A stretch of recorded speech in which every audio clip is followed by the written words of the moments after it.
자, 종부세가 3년 만에 늘었다고 합니다. 뭐 정해진 수순이었죠. 왜 그러냐면은 새 정부가 들어와서 오른 게 아니고 지금 종부세, 보유세는 작년, 그러니까 2024년도에 집값 상승이 얼마나 됐냐, 그거에 따라서 오르는 거거든요.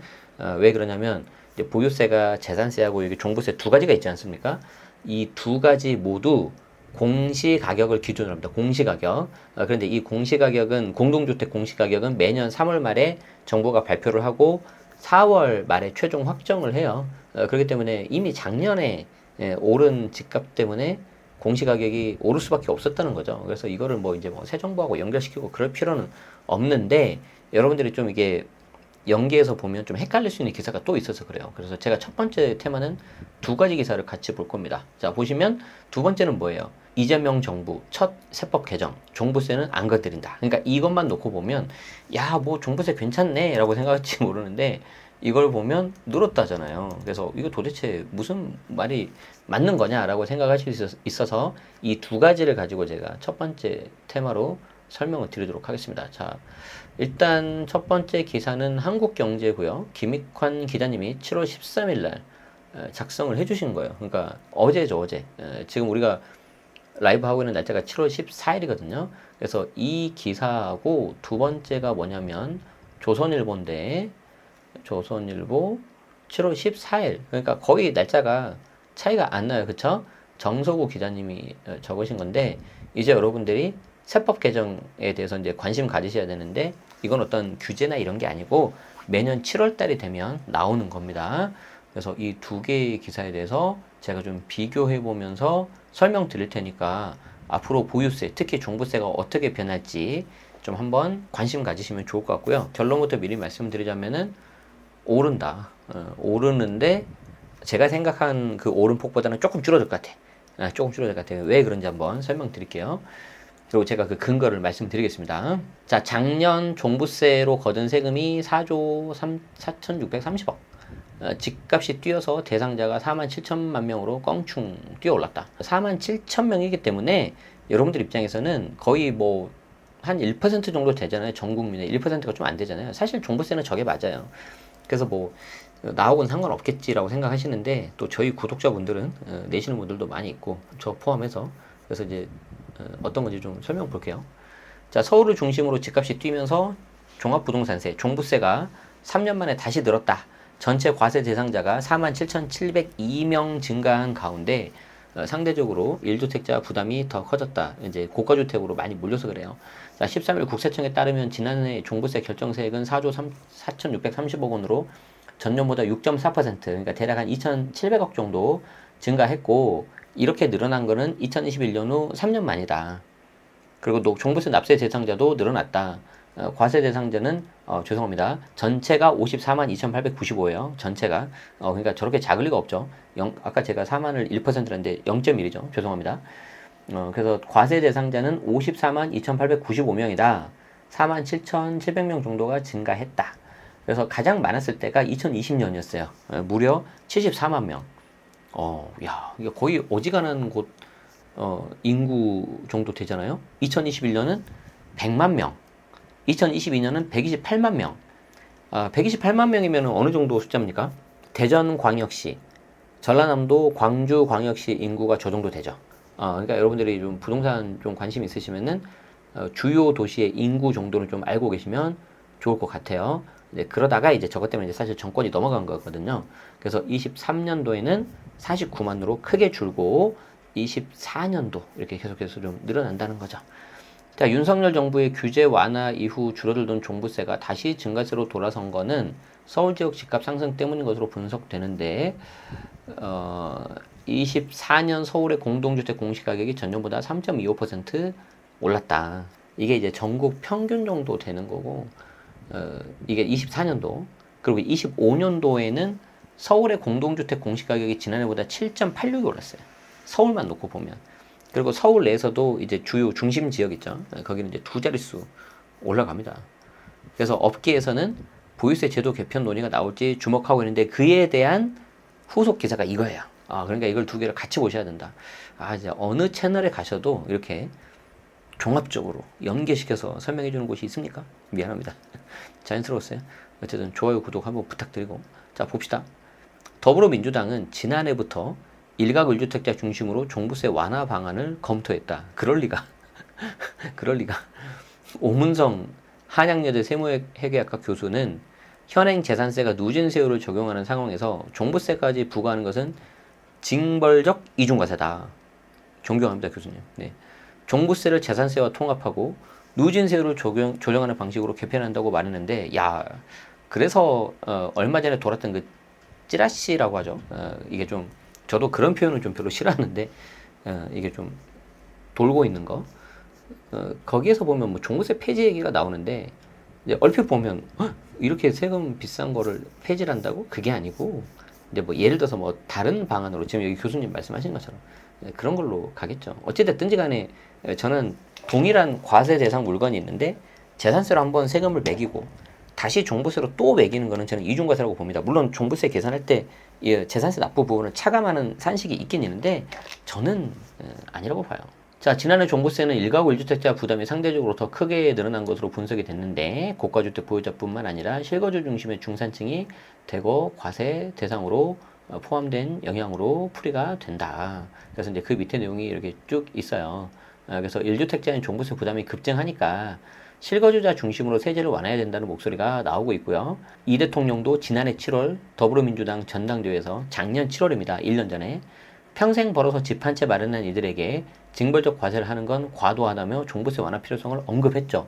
그랬는데 며칠 전 30일 기자간담회에서는 맛보기에 불과하다. 대출 규제는 그런 말씀을 또 하셨죠. 뭐가 많은지 모르겠어요. 자, 정부는 종부세 완화와 관련해서는 다소 신중한 입장인 것으로 알려졌다. 새 정부 출범 후에 집값이 뛰고 있어서인데 시장에 잘못된 신호를 줄 수 있기 때문에 부동산 세제 조정은 검토하고 있지 않다. 그래서 이것과 연계된 내용이 요거를 보셔야 되는데, 자, 이거 우리 보기 전에 잠깐 제 거 데이터를 좀 잠깐 볼게요. 자, 제가 이거는 뭐냐면 저희 이제 유료 그 컨텐츠인데 네이버 프리미엄 컨텐츠라고 그래도 부동산 세금 분야에서는 현재 1위입니다. 부동산에서는 아마 구독자 순으로 4위, 5위 정도 하고 있는 것 같은데 감사한 말씀을 드리고 이 자리를 빌어서 자, 여기 보면은 제가 최근 거죠. 7월 9일 날 바로 지난주 수요일 날 올렸던 게 이거예요. 집값 뛴 강남 보유세 폭탄, 앞으로 대응 방안 어떻게 할 거냐. 이건데 여기 계신 분들에게 제가 링크를 하나 드릴게요. 유료인데 월 한 건에 대해서 무료로 볼 수 있어요. 그래서 한번 보세요. 제가 이거 글자 수가 한 11,000자 정도 되고 한 몇 시간 걸려서 하는 거거든요. 그래서 결론이 뭐냐면 이거예요. 일단 주요 단지 공시가격 변동률 및 보유세액 추정인데 여기서 중요한 게 공시가격인데 공시가격. 그럼 왜 공시가격이 중요하냐? 이걸 보셔야 돼요. 자, 보유세 과세 체계 산식 계산하는 걸 보면은 재산세가 있고 종부세가 있는데 여기 재산세 보시면은 공시가격부터 시작을 하고요. 종부세 역시 공시가격부터 시작을 합니다. 그래서 이 공시가격이 올랐다는 거는 무조건 재산세하고 종부세는 오르게 되어 있어요. 그래서 제가 종부세는 무조건 오를 수밖에 없다라고 썼었고 이제 뒤에 후속 기사에서 말씀드리겠지만 종부세 공정시장 가액 비율이 이게 인별합산 공시가에서 9억을 차감하고 난 거에 이제 곱해주는 건데 이게 60에서 100이 있어요. 보통은 중간값인 80으로 놓고 왔다 갔다 하는데 계속 윤석열 정부에서 저걸 60으로 최저치로 다운시켜 놨단 말이에요. 그런데 정권이 바뀌었고 어떤 다주택자에 대한 시각이 다르기 때문에 현재 정부에서는 가장 낮았던 60 비율을 80으로 옮기지 않겠냐. 그렇게 본다면 내년도 종부세는 올라갈 거다 무조건. 이렇게 봤는데 오우 깜짝 놀랐어요. 이거를 그냥 60으로 한대요. 60으로 유지하겠다는 거지. 그래서 깜짝 놀랐습니다. 그래서 뒤에 한번 보도록 하겠습니다. 그래서 이제 그 결과값을 우리가 이제 맛보기로만 보면은 여러분들 뭐 이렇게 원베일리 반포에 있는 고가 주택이죠. 지금 현재 대장인데 이게 공시가격이 올해 처음으로 이제 나왔어요. 34억 3,600 국평 전용 84 기준입니다. 그래서 작년에는 1,340 올해는 1,820 나옵니다. 어마어마하죠. 자, 잠실 엘스 많이 좋아하시는 아파트인데 이 녀석은 원베일리의 거의 절반입니다. 공시가격이 한 18억 6,500 지금 다 국평 기준으로 보고 있는 거예요. 그래서 작년에는 478만 원이었는데 올해는 579만 원이고 요 중에서 종부세는 177만 원이에요. 자, 마레프도 인기 많죠. 얘가 13억 정도 됩니다. 13억 정도 공시 가격이. 그래서 작년 244만 원에서 287만 원 정도 나옵니다. 자, 그리고 이제 좀 노원, 도봉, 강북 이쪽을 보면은 가격이 5억 대죠. 5억 대기 때문에 종부세는 안 나오고요. 재산세는 63만 원 정도 나옵니다. 자, 그러면 제가 좀 지역을 비교해서 좀 죄송하긴 한데, 물론 이분들도 집을 가지고 있어서 매년 이렇게 몇십만 원이라는 세금을 내는데, 이분들은 1,800만 원, 뭐 500만 원 이렇게 세금을 내잖아요. 자, 그러면 이 사람들이 무슨 죄를 지었나요? 아니, 뭐 예를 들어서 뭐 당신 덕분에 당신이 1,800만 원이라는 큰 돈을 내줘서 이 돈이 지방 부동산 경기 활성화를 위해서 쓰이거든요. 노무현 정부 때 그 취지로 만든 거란 말이에요. 그럼 거기에 대해서 뭐 당신 덕분에 우리 지방이 좀 좋아지고 있다, 이런 감사 이야기는 차지하고서라도 이 사람들을 무슨 뭐 나쁜 놈, 죄인 취급하면 안 될 거 아니에요. 제가 봤을 때는 이 사람들도 열심히 일해서 돈 벌고 그걸로 돈 내는 건데, 그렇잖아요. 저는 그걸 꼭 말씀드리고 싶었어요. 아시겠죠? 어쨌든 그거 하나하고, 두 번째는 뭐냐면 계산법인데, 공시가격이 오르면 무조건 오르게 되어 있다. 그리고 재산세 공정시작가격 비율은 윤 정부에서도 그렇게 크게 안 건드렸어요. 그런데 이제 종부세 공정시작가격 비율을 최저치로 낮춰놨기 때문에 현재 이재명 정부에서는 좀 올릴 거라고 예상을 해서 이 종부세 부담이 오를 거라 생각했는데, 거기에 대해서 좀 아니다라고 기사가 나온 거죠. 물론 이거는 이제 줄일 수 있는 방법 밑에 있는데, 제가 유료 콘텐츠이기 때문에 제가 링크만 일단 드렸어요. 자, 봅시다. 이재명 정부 첫 세법 개정, 종부세는 안 건드린다. 자, 보면은 정부가 다자녀 가구 월세 세액공제와 자녀 세액공제 확대 방안 등을 담은 새 정부 첫 세법 개정안을 이르면 이달 말 발표한다. 여러분들 오해하시면 안 되는 게, 이 세법 개정안은 규제가 아니에요. 그냥 매년 정기적으로 하는 거예요. 정기적으로 하는 거. 그렇기 때문에 지금 정부도 7월 달에 이제 7월 말 정도 나온단 말이에요. 그런데 이때 주요 내용이 어떤 세금 규제 그런 게 아니고, 여기 보시면 다자녀 가구 월세 세액 공제, 자녀 세액 공제 뭐 이런 것들 나온다는 거지. 종부세, 양도세 등 부동산 세제 강화는 이번 세법 개정안에 담기지 않을 게 유력하다. 확정은 아닙니다. 확정은 아니에요. 자, 그래서 13일 기재부 관계자는 이제는 세금으로 집값 잡는 일은 하지 않겠다는 대통령의 공약에 따라서 부동산 관련 세제 강화 방안은 이제 이번 세법 개정안에 담기지 않는 방안이 유력하다고 했는데, 참고만 하십시오. 원래 공약이라는 거는 뭐 무슨 말인지 알죠? 왜냐면 상황이 바뀌면 또 그 공약이 바뀔 수도 있는 거예요. 그걸 제가 뭐 비꼬면서 말하는 게 아니라, 집값이 계속 오르는데 어떻게 가만히 있겠습니까? 어떤 정부든지 간에. 자, 문재인 정부는 집값이 오르자 2018년 기준 최고 2%였던 주택분 종부세 세율을 최고 6%까지 올리는 등 부동산 세금을 높였었죠. 하지만 그 결과가 뭔지는 여러분들이 다 아시죠. 자, 제가 말씀드린 게 이겁니다. 윤석열 정부 들어서 60%로 낮춘 종부세 공정시작가격 비율도 유지하기로 했대요. 이게 제가 깜짝 놀랐어요. 이거는 시행령으로 하는 거거든요. 법 개정이 필요가 없어. 그래서 법 개정 없이 60에서 100% 범위에서 정부가 시행령으로 고칠 수 있는데, 윤석열 정부에서는 이제 그 당시 야당이 민주당이 국회 다수당이니까 법 개정이 힘들잖아요. 그리고 이제 그때 야당이 민주당하고 합의해서 만든 또 세법 개정은 있었단 말이에요. 그런데 뭐 좀 아쉬웠나 보죠. 그래서 공정시장 가격비를 최저치로 낮췄어요. 그런데 시행령으로 개정 가능하니까. 그런데 이거를 현재 이 정부에서도 놔주겠다는 거죠.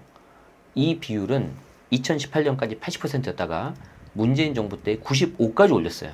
그리고 정권이 안 넘어갔으면 저걸 100으로 올리려고 했었습니다. 정말 할 말 많지만 요 정도만. 자, 하지만 윤석열 정부 첫 해인 2022년 60%로 낮아졌고, 이런 가운데 이재명 정부 들어서도 이 비율을 유지하기로 한 것이다. 이런 걸 보면은, 여러분들이 이거를 보면 어떤 생각이 들어요? 마냥 좋아할 수는 없다. 마냥 좋아할 수는 없다. 무슨 말이냐면 저거 말고 다른 데서 뭔가 있지 않겠냐라는 거죠. 제 생각에는. 어쨌든 그렇습니다. 자, 근데 이제 항상 여지를 남기죠. 항상 이래. 자, 다만 기재부 관계자는 이 다만 항상 이게 중요하지. 항상 이게. 나는 너를 좋아한다. 하지만 이게 중요한 거야. 자, 시장 상황에 따라서 필요할 경우 내년 보유세 과세 기준일은 6월 1일 이전에 시행령 개정을 거쳐서 종부세, 재산세 공정시작가격비로 조절하면 된다. 조절하면 된다. 그러니까 일단 좀 제가 가정을 한다면 일단 이렇게 해놓고 내년 6월 3일이 지방선거이지 않습니까? 그럼 이제 6월 3일 지방선거인데 예를 들어서 뭐 5월 29일, 5월 30일 시행령 개정을 했어. 관심이나 있겠어요, 여러분들이? 관심이나 있겠냐고. 관심 없지. 그때 개정할 수도 있다는 거죠. 그래서 내년 5월 만료되는 다주택자 양도세 중과 유예 조치도 이번 세법 개정안에 담기지 않을 가능성이 크다. 죄송한데 이거는 조선일보에서 좀 오류가 있네요. 내년 5월 만료가 아니라 5월 9일이죠. 5월 9일.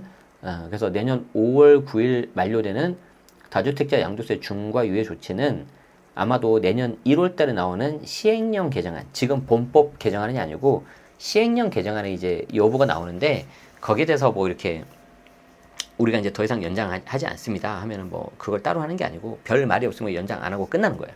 그럼 이제 그런 것들을 좀 보면서 시행령 개정이 나오면 저도 이제 분석해가지고 이제 중과 될 것 같습니다. 중과 연장됐네요. 이런 말들을 제가 드리겠죠. 개인적으로는 중과 시행될 거라고 보는데 자꾸 지금 이렇게 좀 분위기 좀 돌아가는 거 보면 되게 정치적으로 지금 많이 이렇게 좀 적용이 되고 있어서 1년 정도, 한 번 정도는 더 연장되지 않을까. 일단 선거 끝나고 나서. 제 개인적인 생각이에요. 그래서 그거는 그때 봐야 되는데 문제는 뭐냐면 내년 1월 정도 나와야 된다. 좀 두 가지를 잘 지켜보셔야 될 것 같습니다. 어쨌든 여러분들이 저도 그렇지만 일단 사람이라는 게 헤드라인에 눈이 먼저 가잖아요. 그래서 안에 있는 내용들은 잘 안 본단 말이에요. 그래서 이것만 놓고 보면 뭐 보유세 괜찮겠네 라고 이제 의사결정 내렸다가는 잘못하면 좀 나중에 꼬일 수 있기 때문에 힘들 수 있기 때문에 제가 말씀드렸어요. 왜 그러냐면 보유세 괜찮으니까 가지고 있다가 만약에 양도세 중과 적용되잖아요. 그럼 이제 보유세가 슬슬 올라가면 야 이거 팔아야 되겠다. 봤는데 중과가 들어가 버리는 거예요. 그러면 좀 스텝이 꼬일 수가 있습니다. 도움 되셨다면 좋아요, 구독 부탁드리겠습니다. 고맙습니다.